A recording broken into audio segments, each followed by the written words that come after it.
Meron akong buwad guys. 2 kilo to guys ang binili kong buwad. Tuyo.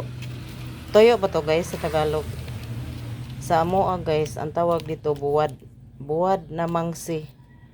500 ang bili ko guys. Tag 250 ang kilo. Guwapa kaayo ang buwad guys, pero mahal. Wala na talagang barato ngayon. Lahat mahal na. Lahat ng mga bilihin ang mahal talaga. Pero guwapa naman ang tuyo, ang buwad na binili ko. Tapos ang Lucky uniform pinili ko talaga guys kasi ang pagbalot ko dito guys, binilang ko kung ilang piraso ito.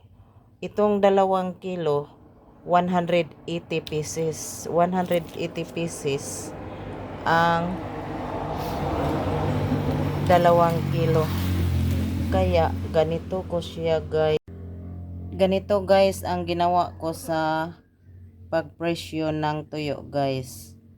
Ang tuyo is 500 plus 20%,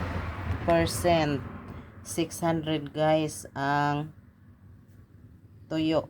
Yung 500 nagiging 600 plus 20%. Tapos divide 180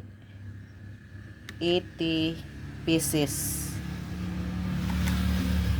Ang result guys is 3.3 ang isang piraso. Yung isang ganito guys, 3 pesos. Ano ba yan sa Tagalog? 3 pesos guys. Yung ganito. Pero i-run off ko sa tag 4. 4 pesos na to guys kasi bumili pa man ako ng plastic. Yung pambalot na plastic. Pinibili din. Kaya itong isang piraso gawin ko ng 4 pesos. Ibalot ko siya ng tig 20 pesos kada pack. Kada isa ka pack guys, 5 piraso, 20 pesos. Oh, ito guys. Ito siya 5. Itong 5 is 20 pesos. Ganito na lang guys ang gagawin ko para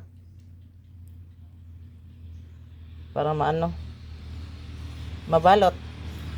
Oh.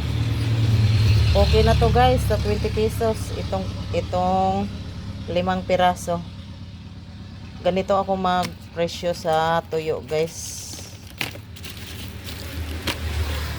Maliit lang ang patong guys, yung tubo. Maliit lang ang tubo. Pero okay na yon. Libre na sa pang-ulam pag gustong mag-ulam ng tuyo. Guwapa kay guys, oh. Mangsi. Kaso lang ang mahal ng kilo. Imagine mo, 250 ang kilo. Dati, mura lang to guys, dati. Pero ngayon, mahal na talaga ang mga bilihin. Yan lang guys. Thank you for watching. Bye.